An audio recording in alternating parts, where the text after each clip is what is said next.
చెబుతున్న ఒక్క రూపాయి అప్పు కూడా నీకు తెలిసి ఎవరి దగ్గర తీసుకుంటే నువ్వు ఎట్టి పరిస్థితుల్లో దాన్ని తీర్చేయాల్సిందే. నువ్వు చచ్చిపోయే లోపల అంటే ఇంకా చాలా టైం ఉంది కదా అనుకో, మామూలు చెప్తున్నాను నేను.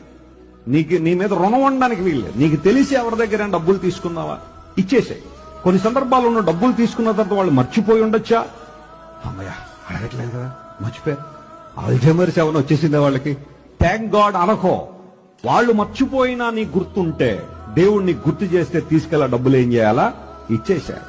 ఒకవేళ నువ్వు తల్లిదండ్రుల డబ్బులు తీసుకున్నావు, వాళ్ళు ఏదో కారణాన్ని బట్టి చనిపోయారు, ఆ పిల్లలకి ఆ డబ్బులు ఎగ్గొట్టయిద్దో, ఆ తల్లిదండ్రుల దగ్గర తీసుకున్న డబ్బులు ఆ పిల్లలకు బట్టుకెళ్ళి ఇచ్చాయి. బాబో మీ నాన్నగారు నేను డబ్బులు అప్పున్నాను, ఆయన ఎలాగూ లేదు తీసుకోవడానికి, మీరు తీసుకోండి అని ఇచ్చేసే గాని ఆయన చచ్చిపోయాడు కదా ఇంకేముందిలే తారుమారు అయిపోయింది కదా ఇంకెవరు అడిగేవాళ్ళు లేడు కదా అనద్దు.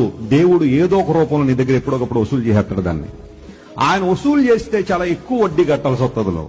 అందును బట్టి ఆ డబ్బులు ఏవైతే నువ్వు ఎవరికి ఇవ్వాలి అని నువ్వు అనుకున్నావో లేదా తెలిసిందో, ఏదో సమయంలో జ్ఞాపకం వచ్చిందో పట్టుకెళ్ళి ఇచ్చేసేయి.